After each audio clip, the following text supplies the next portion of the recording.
My wife said, "I've been poisoning your food to make you seem crazy." I said, "I haven't eaten home food in months." The hidden cameras caught everything. When the police arrested her, they found her diary detailing her million-all insurance plot.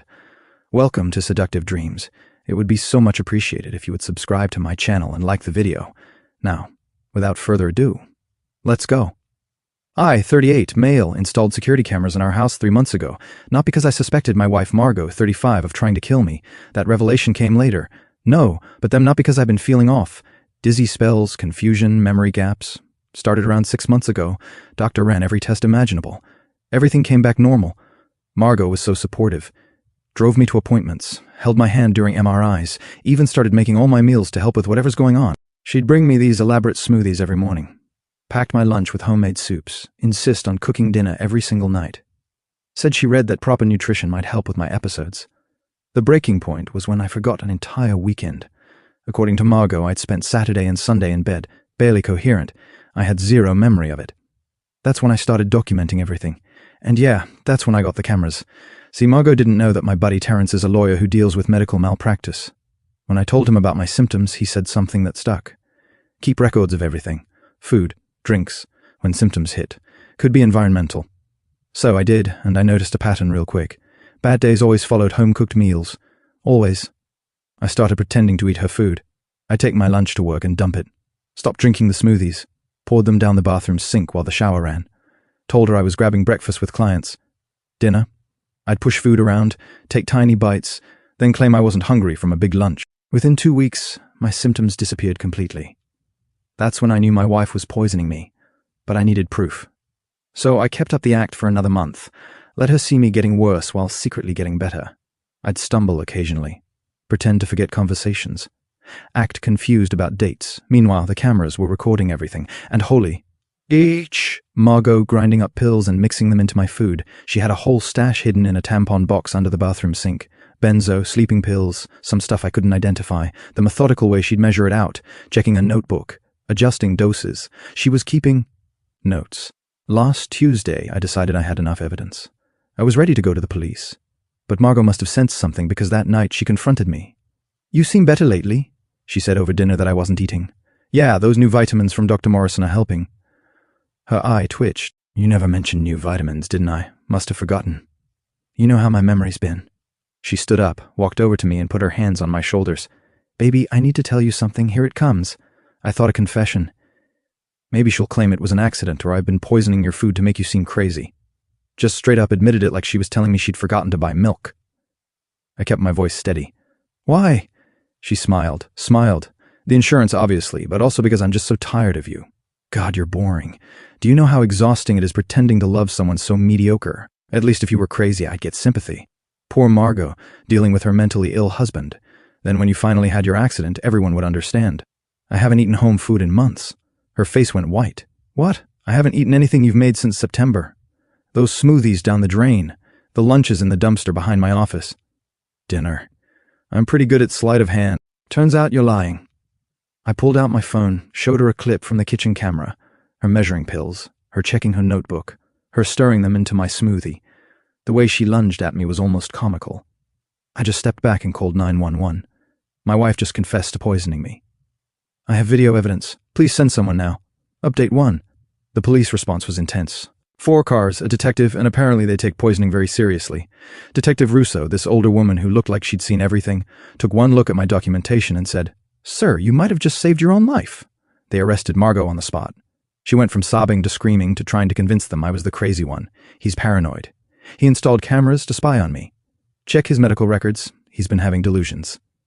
Yeah, about those medical records. Turns out Margot had been calling my doctor's office pretending to be concerned about my mental state, telling them about behaviors I'd never exhibited, building a paper trail for my eventual breakdown. But here's where it gets really dark. The police searched our house. In Margot's closet, hidden in a boots box, they found her diary. Detective Russo called me the next day. "Sir, you need to come down to the station. The diary went back 2 years. 2? She'd researched poisoning methods, dosages, how to create symptoms of mental illness.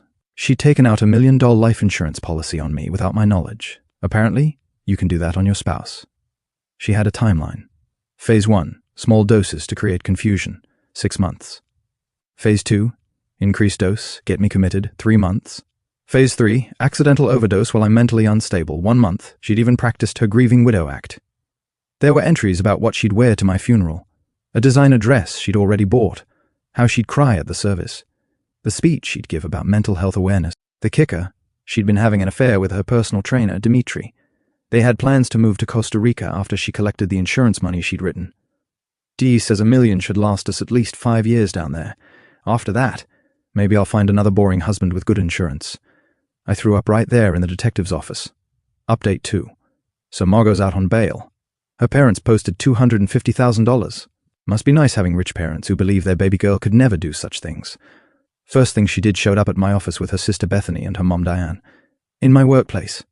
My assistant called security immediately, but they got their show in first. How dare you frame our daughter? She told us everything. How you've been paranoid, accusing her of affairs, installing cameras to stalk her. Bethany, you're sick. You need help.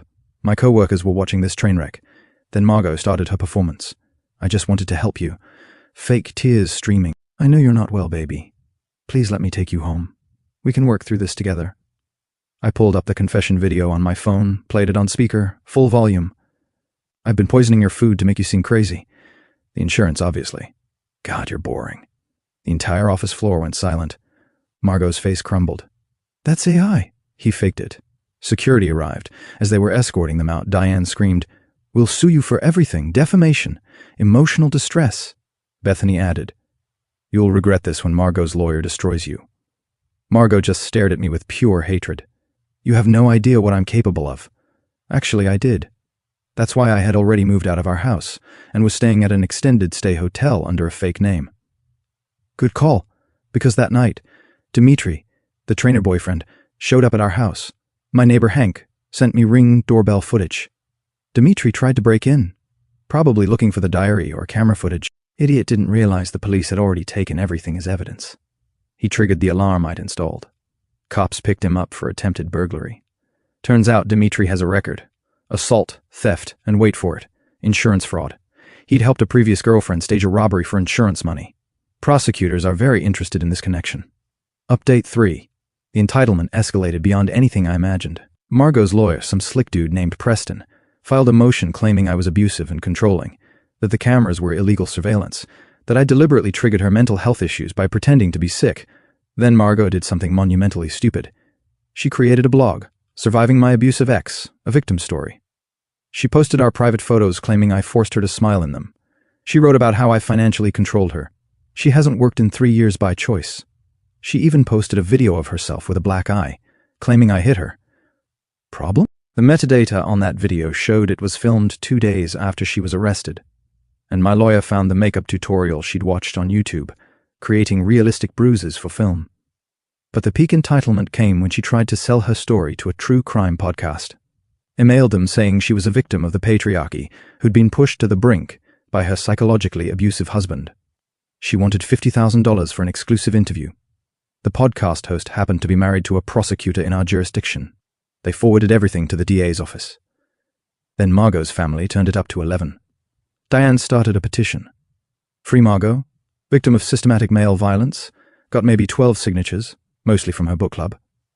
Bethany went on local morning news claiming I was part of a men's rights conspiracy to frame innocent women. The interview was a disaster. When the host asked for evidence, Bethany said, Evidence is a tool of the patriarchy. They tried to get me fired, calling my company's board of directors. My CEO called me personally. We've reviewed everything with legal. You have our full support. Also, your wife's mother just offered me a bribe to fire you. We're pressing charges. Add witness tampering to the list. Update 4. Trial started Monday. Margot showed up in a wheelchair. A wheelchair? Claimed the stress had caused chronic fatigue syndrome. Her lawyer's opening statement was wild. Apparently I had been subtly poisoning Margot first, causing her to have a psychological break where she may have inadvertently added some medications to my food, thinking they were vitamins. The prosecutor, this absolute legend named Regina, just said, We have video. We have her diary. We have her confession. This isn't complicated. Day 2, they played the videos, all of them. Margot measuring pills, checking her notebook, stirring them into food. The jury looked horrified. Day 3, the diary readings. Regina read them in this matter-of-fact tone that made it worse somehow. Tuesday, increased dose to 15 milligrams. He seemed confused at dinner. Perfect. Dimitri says, I'm so brave for dealing with this. Margot started sobbing. Her mom shouted, "That's not her handwriting, ma'am. Control yourself or leave. This is a kangaroo court." She was escorted out. Day 4. Dmitri testified against Margot. Yeah, he flipped for a plea deal. His testimony was damning. Margot had approached him with a plan 6 months into their affair. She promised him $400,000 once she collected the insurance. She'd told him I was abusive. He believed her at first. She'd given him a key to our house to plant more evidence if needed. She said it would be easy.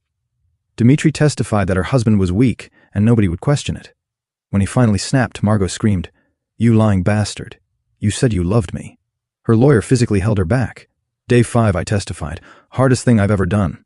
Talking about realizing my wife was slowly killing me. About the fear of eating anything. About sleeping with a locked door between us. About wondering if she'd just shoot me when the poison didn't work. Margot's lawyer tried to make me seem paranoid. So, you secretly filmed your wife for months. I filmed my house. She happened to be poisoning me in it. You threw away food she lovingly prepared. I threw away poison. You lied to her about eating. I survived. The jury deliberated for 2 hours. Guilty on all counts. Attempted murder, insurance fraud, conspiracy. Margot collapsed. Had to be carried out. Bethany screamed that we'd all pay for this. Diane wailed about her innocent baby. Sentencing is next month. Prosecutor says she's looking at 15 to 25 years. Final update. Margot got 18 years. The sentencing was something else. She showed up with a shaved head, claiming she had cancer now from the stress. Her lawyer actually presented fake medical documents. The prosecutor had already verified with the hospital she'd never been treated there. Add fraud to her prison time. Now it's 22 years. Her victim impact statement was insane. I'm the real victim here. My husband drove me to this with his boring personality and refusal to be interesting. Prison will kill someone as delicate as me. I demand house arrest at my parents' home. The judge's response. Ma'am, you systematically poisoned your husband for months while planning his murder. You documented it. You bragged about it. You felt no remorse. Society needs protection from you. Diane and Bethany had to be dragged out screaming about appeals and judicial corruption. Now, the aftermath. The divorce was finalized last week. Since she attempted to murder me, she gets nothing. Nothing. Not even her jewelry. It's all marital assets. Dmitri got 5 years for conspiracy. His mom showed up at my hotel to beg me to forgive her boy. I told her to leave or I'd call the cops. She called me heartless. Lady, your son helped plan my murder. Diane and Bethany. Diane's been charged with attempted bribery and witness tampering. Bethy's been banned from 3 restaurants for harassing staff who look like that murderer, meaning me, but I've never been to those places. They started a GoFundMe for Margot's appeal. It raised $47 before being taken down for violating terms of service. The house sale closed yesterday. I'm moving 2 states away. Starting fresh. My health completely back to normal. Turns out not being poisoned does wonders for your well-being. I'm in therapy. Obviously, trust issues don't begin to cover it. My therapist says I handled it remarkably well. I said I just didn't want to die. She said that's the best reason to handle anything well. I've started dating again very casually. Her name's Claire. She's a forensic accountant, and her first question when I told her this story was, "Did you check all your other insurance policies?" I think I like her. To everyone asking how I stayed so calm, I wasn't. I was terrified every single day, but fear kept me sharp, kept me documenting, kept me alive. Marrow, if you somehow see this from federal prison, you were right about one thing. I was boring enough to quietly save my own life while you thought you were killing me, boring enough to let you confess while recording, boring enough to survive. Guess boring beats being a convicted attempted murderer. P.S. Her designer funeral dress. I donated it to a community theater. They're using it in a production of Arsenic and Old Lace. The irony is delicious. PPS just found out Margot's prison nickname is Smoothie.